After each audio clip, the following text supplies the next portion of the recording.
Hello and welcome to another edition of Choose the Challenge. I am LaWanna Bradford with the Bradford Group. And if you all are joining us for the very first time and wondering, what is Choose the Challenge? Choose the Challenge is a platform designed to have these intense conversations with women and men who are making a difference, who are challenging status quo, challenging limiting beliefs, challenging everything that may serve as impediments to keep us from being our greatest and best self.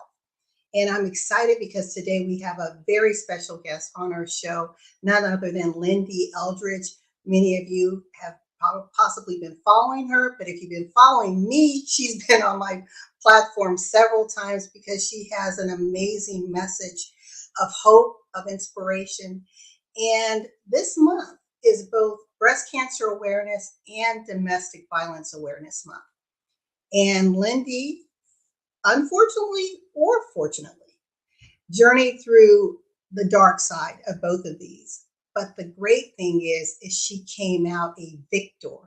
And her message of victory is one that will inspire you who are listening and give you hope and encouragement for any struggles that you may be facing today.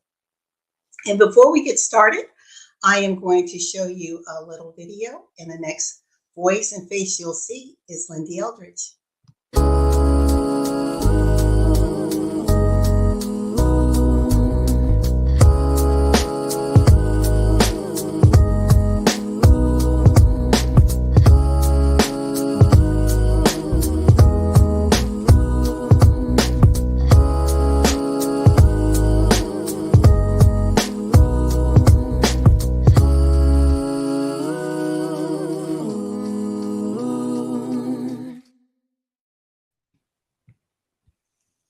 Hello, Lyn-Dee. How's it going? It is going absolutely amazing. LaWanna, do you know that I now go by Woobie? Woobie, yes. Yes. That's how I'm known all over South Carolina. And it is, I love it. I love it. And we could go into that, why I love it so, so much. Well, you have been on a journey of transformation, elevation, expansion, and we're going to get into all this goodness on this show. Just to tell the audience a little bit about you, because your entire story is going to unfold in the next 50 minutes. But Woobie, aka Lyn-Dee Eldridge, is a renowned speaker, teacher, innovator, inspiration, pioneer who is also the founder and CEO of the Happiness Jungle, as well as Cuddle Me Love. And we'll get into what Cuddle Me Love is all about, and it's not what you think. But in addition to that, she is a teacher, she's a speaker, and she is an author of 2 wonderful books, one of which I have in front of me, Squeeze My Tatas, and we'll get into that, as well as do you have a copy? There you go. Tears for Fears, or Fears for Tears. Is that it? Tears of Fears Behind Closed Doors. Yes. And so both books are touching on the topic of the month, which is breast cancer awareness, as well as domestic violence awareness. Mm-hmm. So, Woobie, where does Woobie come from? So, we are given names when we're born, and Lyn-Dee was my given name at birth by a woman who didn't even want me. All right, so I used Lyn-Dee for a very long time. And when my daughter was pregnant with my first granddaughter 16 years ago, she was sick with the flu. She was 8 months pregnant, sick with the flu. We were up in New Hampshire. She was laying on my lap. I was feeding her soup, taking care of her. And she says, Mom, what is the baby going to call you? And I said, I have no idea. We don't have to worry about that. When the baby comes, we'll worry about it. And sure enough, with that, she just cuddled up and I was just caressing her. She goes, oh, Mom, she goes, you're so Woobie. I was like, I'm Woobie. She goes, yeah. She said, everybody counts on you and you're kind and you're soft and you're always there for people. You're Woobie. You're Woobie, Mom. You're Woobie. So that's how Woobie was given to me. And I love that because that's an endearing name to me. So when I moved to South Carolina almost 2 years ago, I didn't know anybody here. And I said, I could be anybody I want to be. So I started introducing myself as Woobie, and it has been greatly received and complimented. So I go by Woobie now. I like it. Well, I've changed the title here. So I am thriving life beyond breast cancer and domestic abuse with Woobie, aka Lyn-Dee Eldridge. Uh-huh. So let's talk about this journey, Woobie. It's we know that a lot of both men and women face both sides of the coin with both breast cancer as well as domestic abuse. And you found yourself, most people are challenged with going up one side of that mountain, right?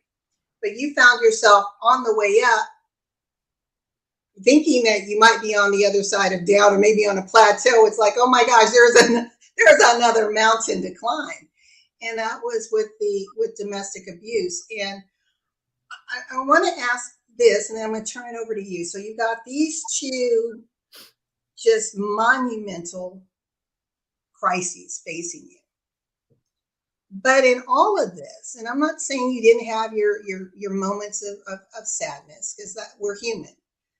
But within you, there was a seed of joy, peace, happiness, exuberance that you were able to hold on to as you went through this journey.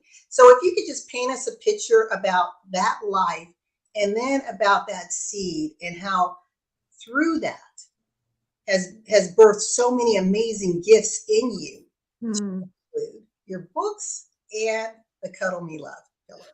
Well, thank you so much, LaWanna. And I got to say, because of my journey, I came across a wonderful woman named LaWanna.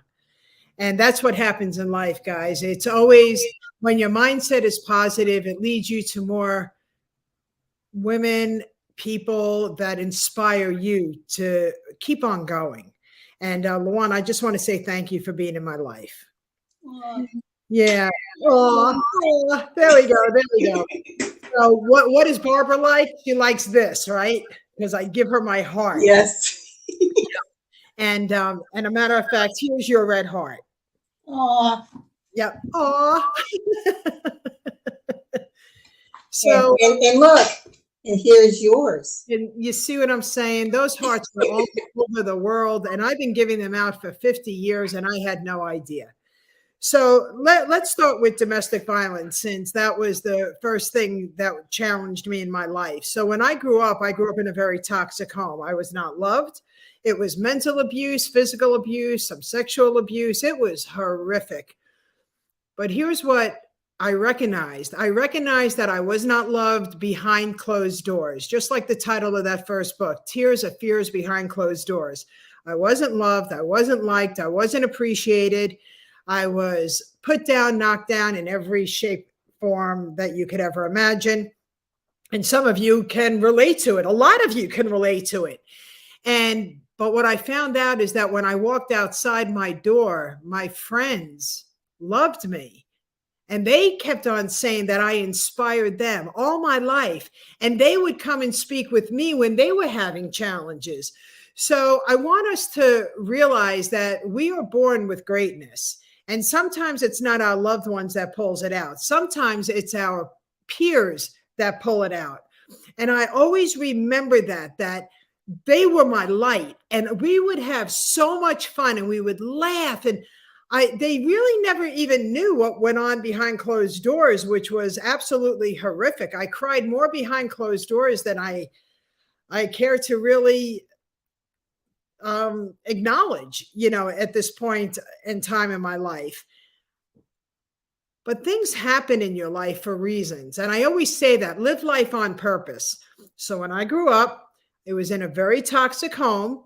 And I decided at the age of 18, after I met this wonderful man, he was Prince Charming. He said things to me that my family never said to me, that I was wonderful and back in the 70s, when somebody was pretty, you called them a fox. And he said, "You're a fox." And I never heard those words before by people that were behind the door. And he just gravitated my heart. I got married at the age of 18, only to find myself married to a narcissist man. And there was domestic violence that went on. Here I am thinking I was leaving the challenge of abuse, only to marry into it because the man was wearing this phenomenal disguise. So in my book, Tears of Fears Behind Closed Doors, I take you through the journey of not only growing up in an abusive home, but also marrying into a domestic violence relationship. And I don't use his name in my book. I call him Anus, because that's what abusers are to me. They're just anus. And we have to understand that no matter what we're going through in life, that if we could just hold on to the hope and we could hold on to being inspired by others. There was a high school teacher of mine. I was in a drama class. I love drama. Go figure. And her name was Miss Powers. Miss Powers believed in me more than anybody believed in me. She saw things in me that I didn't even see in myself. She gave me the vision that I was way more than what my life was being dealt. And through that and through my friends and everything, I realized that I don't know what I'm going to be when I grow up, but I think I'm going to be something else. And, you know, through that marriage of mine, I was with him for 6 years. And I was that woman, just like most women and men, that believe that we could change things in our lives, that we don't, maybe it is us, you know, that's having the challenges. So I have to ask the audience that's listening, if you're saying sorry a lot, that's a clue. If you're trying so hard to please your partner and it's not working, I got to ask you to ask yourself, is it really you? Because I remember even being suicidal at that point, pulling my hair out, wondering, how can I make this marriage better? I wanted so badly for him to love me and for me to be the best wife that I could. But you know what happened? It didn't happen because it wasn't me. It was him. And when we realized that, now I don't like the blame game. I'm not into the blame game. But when you really look, if you'll step outside of your body and look at your life as if you were watching a movie on Hallmark, when we watch movies, we always say, oh my goodness, if I was that person, I would da da da da da da da. But in our own lives, we weren't doing that. So I had to step out of my life to say, wow, if I was that person, would I stay? Well, I did stay. I stayed for a long time. And I finally got pregnant. It took me a long time to get pregnant. I had tubular pregnancies. And then I got pregnant with my daughter at the age of 25.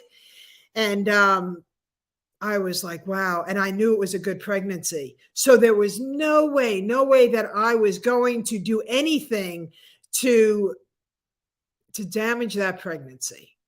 And when that baby was born, things changed in my life. You see, you can mess with me all you want, but when you're now messing with a cub, things change. And I know that there are parents out there that want to protect their children. And I know that there are parents out there that are trying to stay in a marriage thinking that it's healthier for the children, where in fact it is not, because your walls are very thin.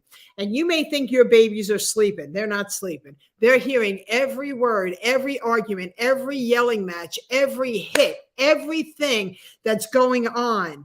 And you think that you're staying with this person because you want to wait for the children to get older. And I'm here to tell you, teach your children how to be victors, right? How to be champions, how to be able to be surviving, how to be able to say, it's okay to eat stale peanut butter and crackers if that's what we have to do, because the person that you're getting ready to leave is threatening you with all different things. They're telling you who's going to want you.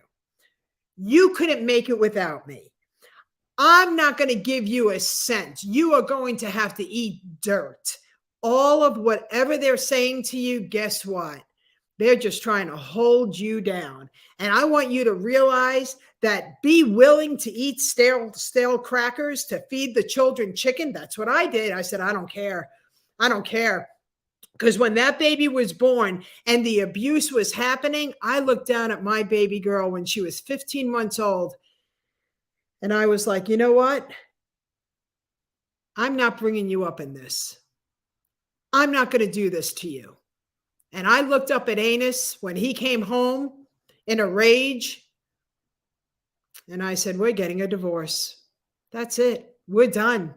And of course, he said all those things, you know, to try to tear me down. I'll never make it. I'm not worthy. I'm no good. I'm too fat. No one's going to love me. Well, first of all, I wasn't leaving you for anybody. And secondly, I don't care about your words anymore because I got to take care of this cub. I got to take care and make sure that she is at least raised in a healthy home. A healthy home doesn't mean I had a lot of money. I was broke as a joke. A healthy home meant that there was more joy and peace and calmness in it. So there is a safe way to leave. And I want everybody to realize that there is a safe way to leave. So if you are thinking by any chance or the means that you want to leave this abusive relationship, but you're afraid of your partner, you're afraid of what they're going to do, I want you to know that there is a safe way, and I want you to reach out to the 800 lines. I want you to get my book, Tears of Fears Behind Closed Doors, because it's not a woe's me. It's to help you understand that you can get out and you can get out safely, but there are things that you have to do to prepare for this.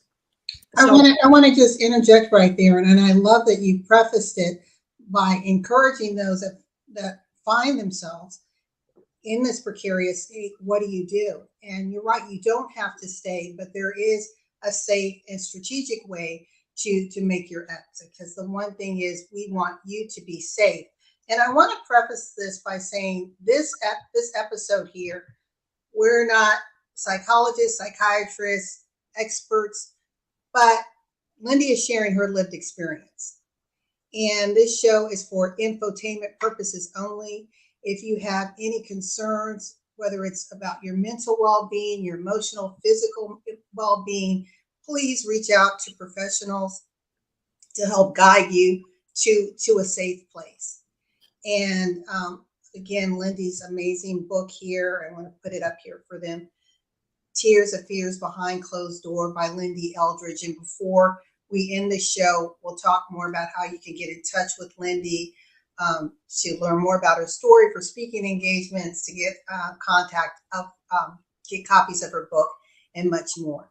So, Lyn-Dee, let's go back to the story, because you said that you endured a lot as a child, as a teen, got married, endured more.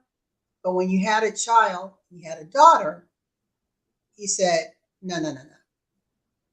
I don't want her to have this experience. Mm-hmm.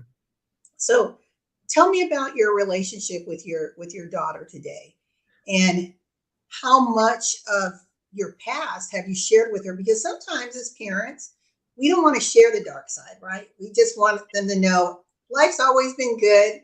You know, you see the testimony, but I don't want you to know about the test. Mm-hmm. I didn't tell my daughter the full story until she was 18 years old, because she still had to see him. And I did not want to poison her mind.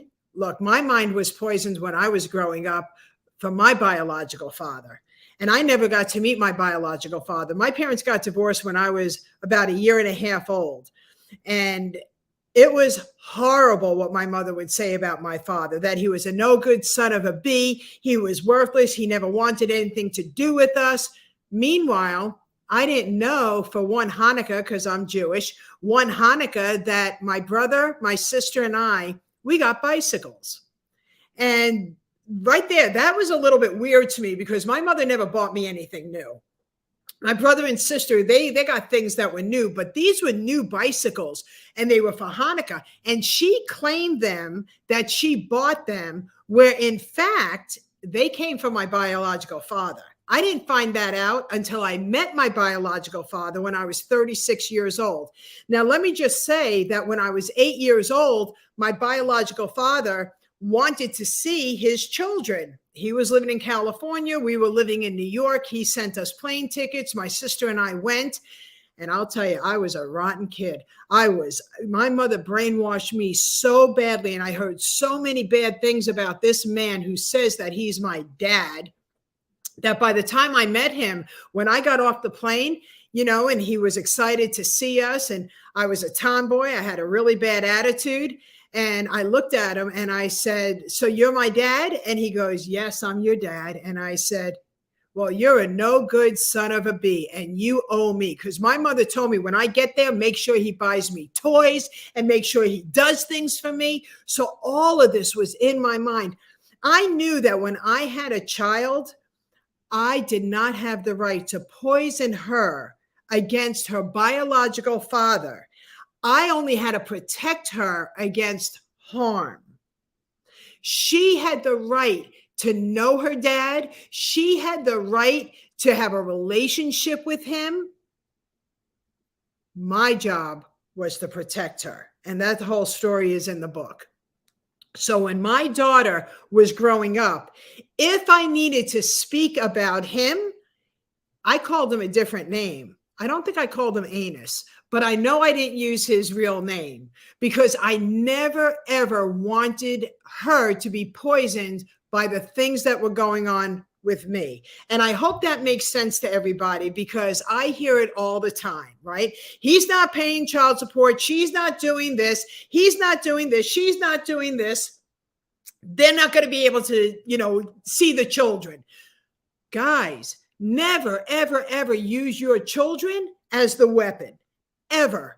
Because what you're doing is you are carrying on ugly behavior. And it's not fair to the kids. So allow them to love their other parents while you just keep them protected.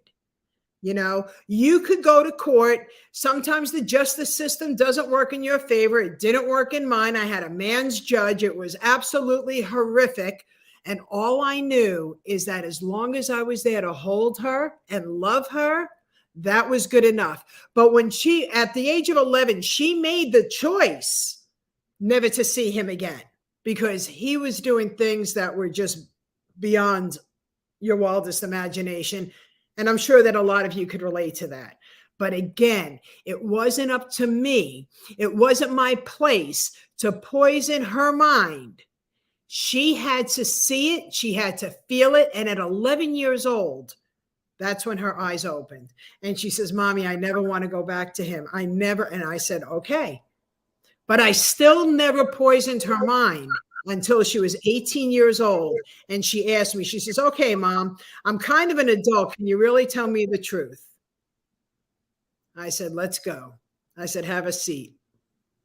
Because I couldn't have damaged her mind any more than he damaged her mind. Does that make sense? Yes. So Lyn-Dee, where did this inner strength come from? LaWanna, I think it came from a lot of personal development. I got really deep into personal development at the age of 26. It was Mr. Les Brown's voice that I first heard. He was the one who gave me the strength to look up at Anus when he walked in the house and say, "We're getting a divorce." And then I got addicted to personal development because I heard words from Les Brown's mouth. I felt like he was talking to me. I had greatness within me. Never allow anybody to tear you down. You could be anybody that you want to be. You have it in you. And I got so addicted to personal development. You remember Zig Ziglar? Yes. I was a student, a physical student of Zig Ziglar's. I was in classrooms while he was the teacher. Jim Rohn? Yes. I was a student of his. Maya Angelou? Yes. I was a student of hers. I got addicted. So you have to find where can you grab your inner strength so you could start believing in you because you're worth it. You are worth it. You are special. You are unique. And you have things inside of you that just are dying to shine that nobody else does. And through this process, I became a mentor. Let me ask you that before you go to the mentor piece. As you said, you started getting addicted. You found yourself around these positive messages. Mm-hmm. But at what point do you feel, or can you remember when the light actually clicked? You know, we can be hearing things, but there's a lot of ash and trash and muck that it has to get through before it literally penetrates and takes root. At what point did you kind of like shake it off and realize I'm a new person? I had to survive. I had to learn how do I survive? How do I pay rent on my own? How do I raise my daughter in a positive manner that I wasn't growing up in? I was hungry, like Les Brown says, right? Yeah, you got to be hungry. I was hungry to find out the truth about who am I and what are my abilities. Because I was told I was stupid. I was told I wasn't worthy of going to college. And you know what? I'm grateful because I invested in myself, but it was all through personal development. I invested in being a student of Zig Ziglar's, Jim Rohn, Maya Angelou, a lot of the greatness, Les Brown. I invested in myself. And I was a student. So you have to be willing to be a student, and you have to be willing to look in your reflection and be honest with you. Gotcha. I love that. And sometimes, and to those that are listening, we're here with Woobie, aka Lyn-Dee Eldridge, and we're talking about domestic violence as well as breast cancer awareness. And her life story, unfortunately or fortunate for us, touched both sides of this devastating coin, but she came out living victoriously. Mm-hmm. And sometimes we have to pause, even in our prayer, and look around and find out where is the right energy. And this isn't about woo-woo to those that are listening. This is about being around people who are going to inspire, lift you up, remind you that, as you just said, as Les Brown says, there is greatness within us. We were created by the divine. So how could there be anything but greatness, right? But sometimes we get so downtrodden, so beaten, so victimized just because we happen to be born in a situation that we don't know how to break free from the shackles. But if we lean in and if we still ourselves, I truly believe that there are those angels that come around. And it may be a Les Brown. It may be someone you're listening to on the radio. It may be someone whose chair you're sitting in as you're getting your hair done, and they're just speaking positive words to you. Who are you leaning into is my question. And then sometimes it may be that still small voice within. Yeah. That's coaxing you, right? Pushing you forward. But you know what else you have to do? You have to change your environment. You have to change the people you're hanging out with. You are just like the 5 people that you're chilling out with. If they're complainers, guess what you are? You're a complainer. And complainers are victim-minded mindsetters, right? Yeah. So when I could feel that, and I'm like, oh my gosh, I don't want to be around that anymore. So I found new people that attended what I was attended, that wanted more for themselves, and we would help each other through it. So if I would say anything negative, guess what? They would say, well, why would you say that? Oh, I said it, didn't I? You know, or we had rubber bands, right? A lot of with the rubber bands. If you say something negative, you pop the rubber band. Boy, is that a good reminder.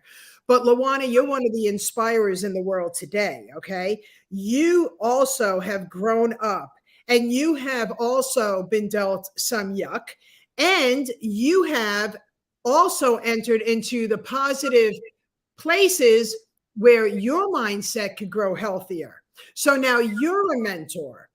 You know, when I'm speaking on stages or I'm mentoring somebody, they have Zig Ziglar, they have Jim Rohn, they have Maya Angelou, they got all of these people that are inside of me because I won't allow anything negative. And here's another thing. When I'm around negative people, I get very quiet. because I'm trying to think, how do I exit out of here? I know, it's like the walls start to rise, right? Exactly. And they'll look at me and they're like, are you okay? I'm like, you know what? I'm late for an appointment. I got to go. And I don't have to go anywhere, but I got to go. So, Yes. like the slight edge philosophy is what I talk about a lot. You got to start changing. I didn't say that, I have a lot of people in my past that I absolutely love, but I had to leave them. And when I talk to them today, guess what? They haven't changed because they're still hanging around with Mark. And me? No, absolutely not. I will not. I look for an exit. I wait patiently and then I leave. And I come home and I'm like, I'm so happy to be home. And then I talk about what are the things am I grateful for? But most importantly, I praise myself for the things that I accomplished in a day. And it may not be much, but anything positive that I have done, I praise myself for, because you have to be your biggest cheerleader. Yes. Yeah, I love what you just said. You have to be your biggest cheerleader. And that goes back to really being able to love who you are, scars and all. Right? And realize this is the life I have. I have one life to live. Yeah. Either I'm going to live it on fire, sold out for me, or I'm not. That's right. That's right. And your scars, be proud of those scars. I am proud of every scar internally that people cannot see, externally that people can see. I'm very, very, very humbled and proud that I'm a survivor. Yes. So you can bulletproof yourself, but you have to give yourself a chance, and you have to ask yourself. I'm going to ask everybody, how old are you? Now, I can't hear you say your age, but how old are you? Because I'm 62. I'll be 62 coming up this month, right? How old are you? So it took you this long to become who you are today. And then you think that, poof, you're just going to change overnight. That's kind of impossible because we are a work in progress, right? So I want you to realize that it is never, ever too late to start becoming great. You don't have to be great to get started. You just have to start so you can become great. And you are going to hear yourself say things that the old you was saying, even the old you was yesterday. And you're going to say, oh, I don't want to say that anymore. I don't want to say that anymore. And you will start catching it because you want to. Well, we're going to take a little break and we're going to talk about our sponsor today, which is Cuddle Me Love. And then we'll get back and talk a little bit about breast cancer awareness and how Cuddle Me Love came into being. Hi, I'm Ariana, and I want to talk to you today about why people all over America are talking about the Cuddle Me Love body pillow. This pillow is incredible. It's helping people with health issues, whether body aches, anxiety, stress. People are dealing with some serious issues, loneliness, depression, and this is the perfect gift. Get one for yourself today and get one for those you care about. The Cuddle Me Love body pillow. It's the best. I can't imagine sleeping without it. Get yours today.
I love my Cuddle Me Love pillow.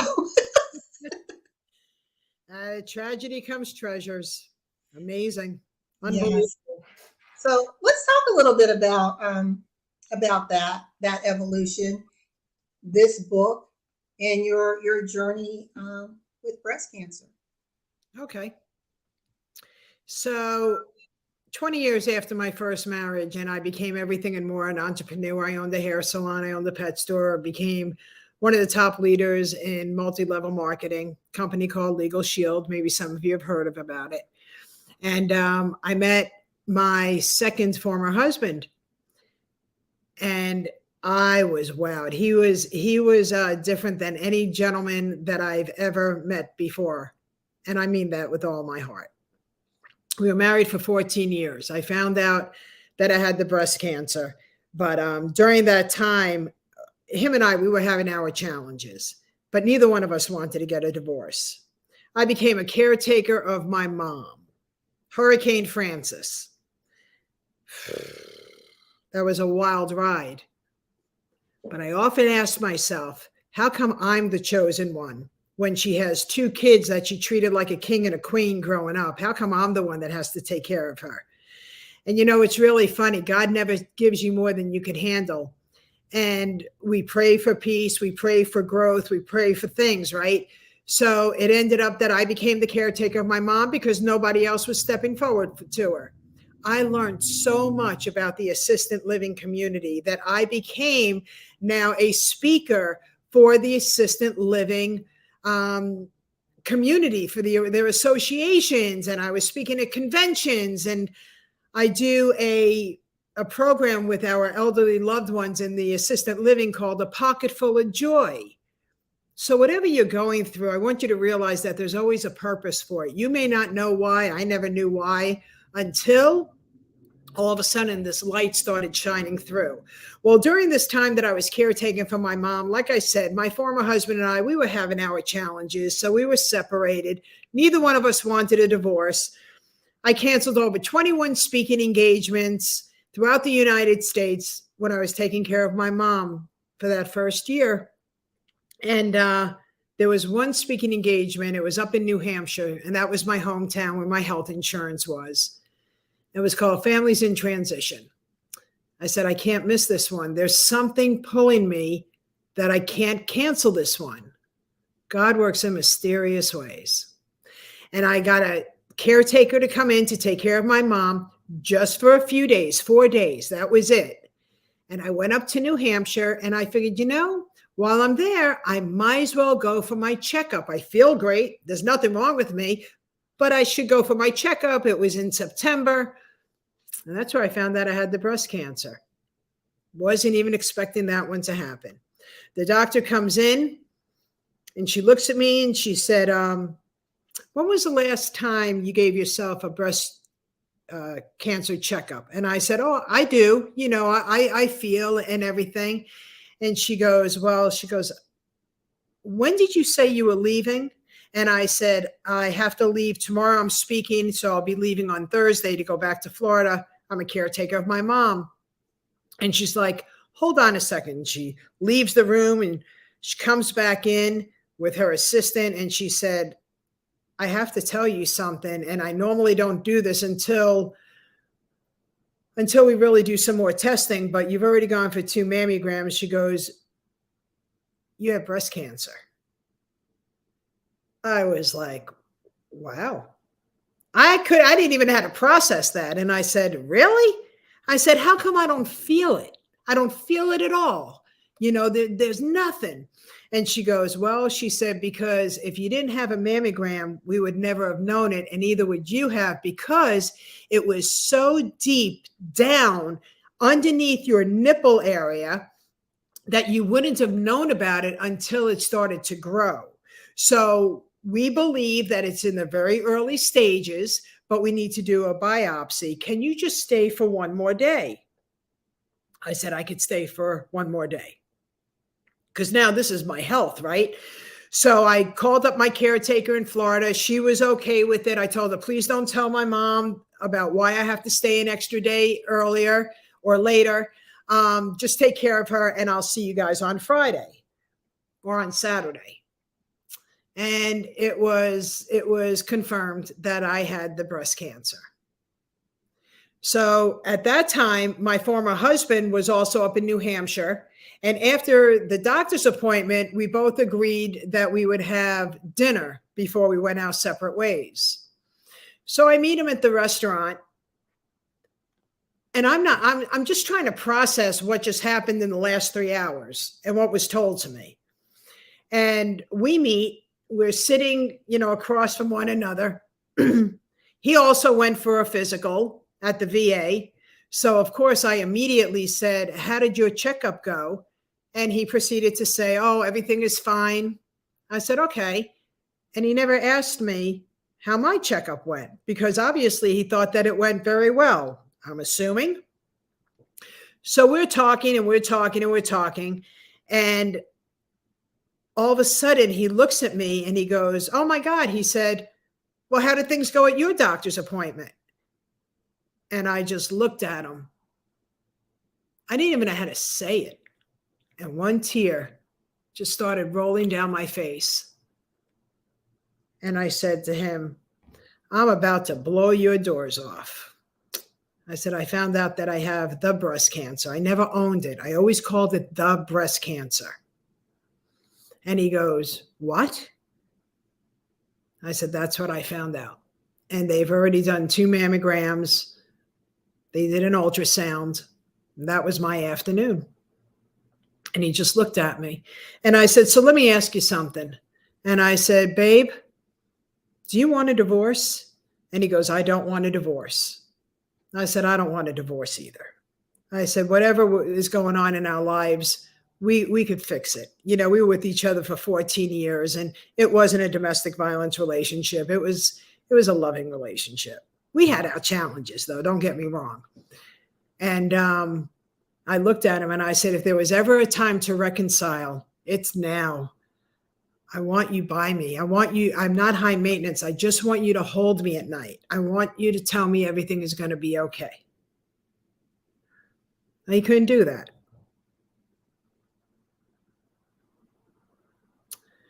So I had to make a decision.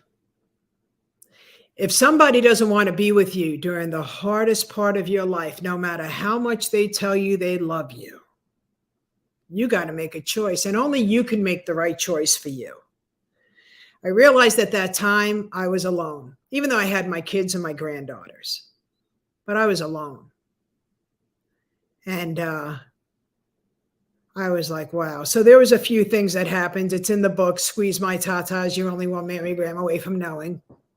I had to go back to Florida, make sure that my mom was going to be okay, made sure that she had the proper care.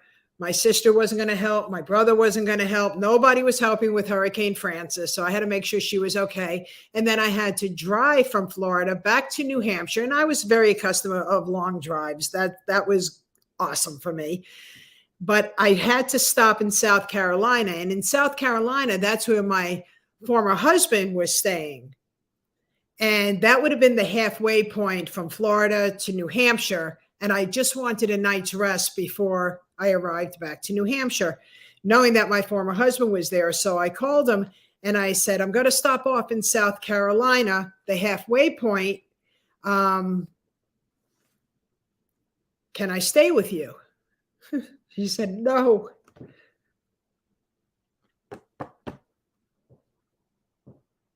I said, "Okay." So I head up and I made a few stops. I went to New York. I went to Pennsylvania to see some friends before I went to New Hampshire.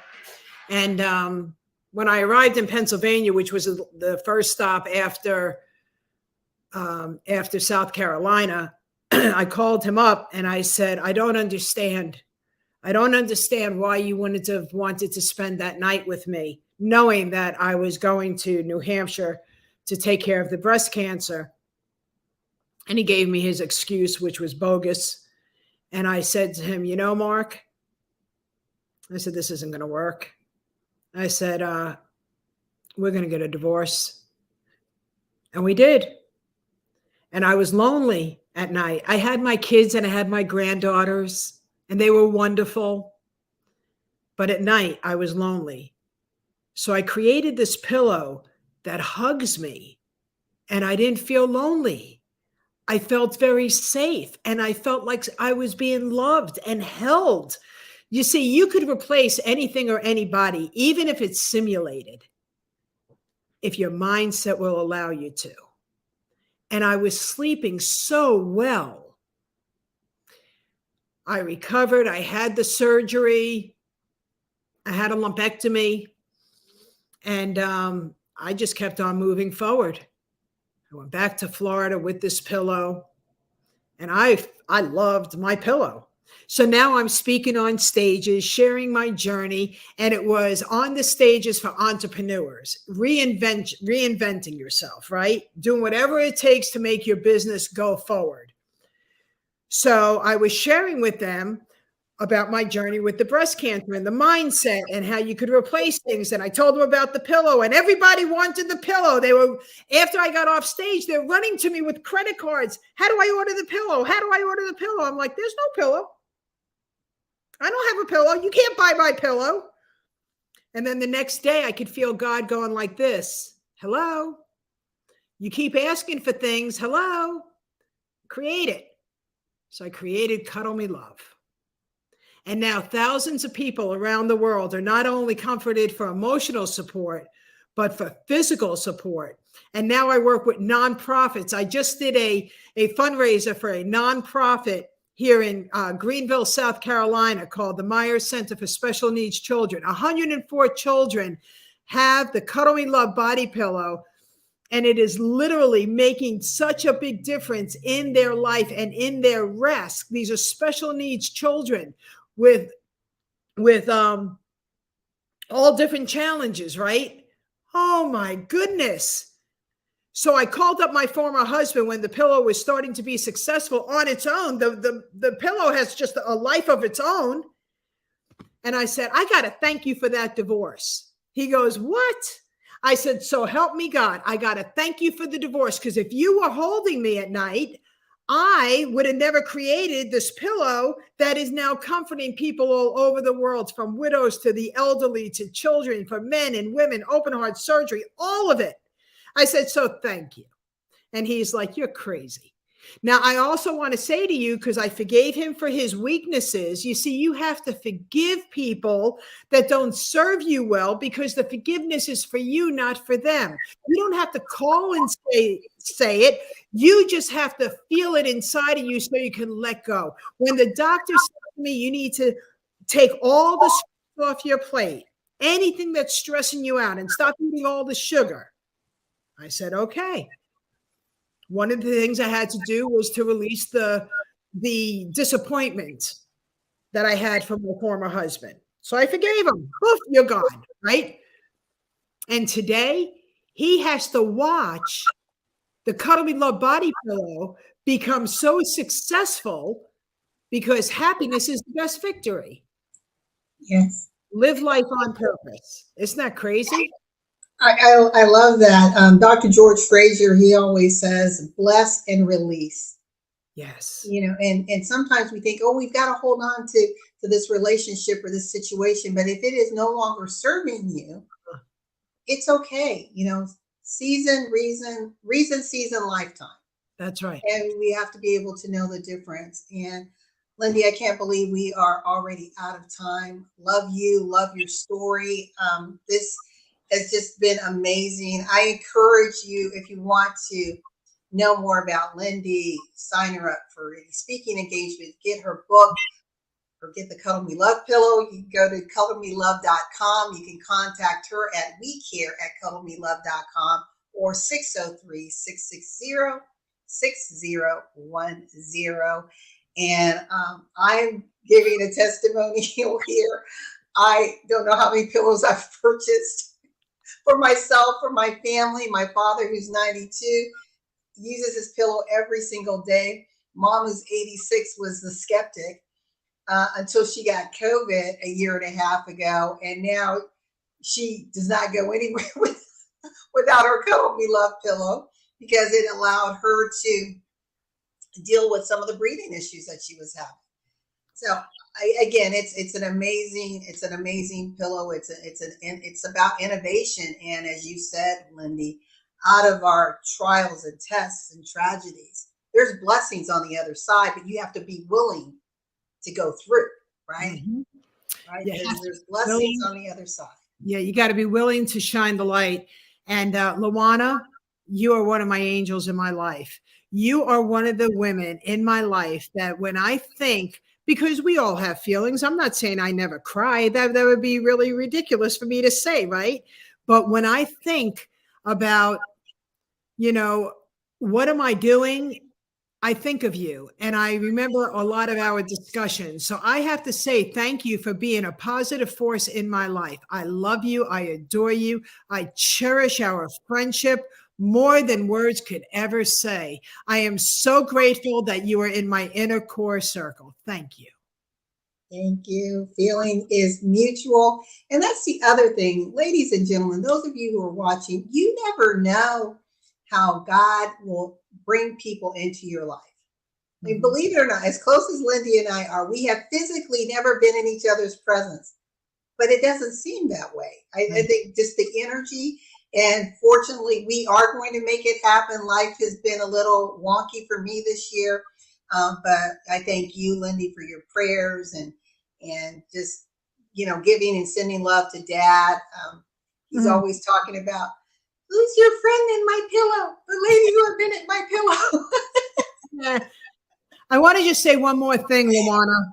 Yes. And you said it, but I want to really emphasize it. Guys, if you stay where you are, you're not allowing yourself to walk through the doors that are waiting for you, because there's some great things behind those doors. And as long as you stay where you are keeping those doors closed, but you keep praying for change and peace when you won't even allow the doors to open. You could stay where you are and you can at least peek in to see, ooh, and if you like it, there's a way for you to keep walking through those doors. So you could be happier, live life the way you want to, because life is way too short. I love you guys. Contact me. Yes, yes. Well, thank you so very much, Lyn-Dee Woobie, for joining us. We look forward to having you back on one of our other platforms, especially to those of you that do not know, I have a show that comes on every Saturday called Power of the Pen, where we salute and celebrate authors and their amazing works. And I think that this is also a good time to spotlight you again with your book and how people can get in touch with you that way as well. So thank you. Thank you. And you know what? I just thought about something, Lyn-Dee. When I come up to visit you, I think we should do a special broadcast. All right.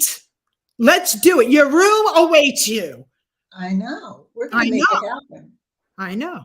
So we're going to make it happen, because that's what happens.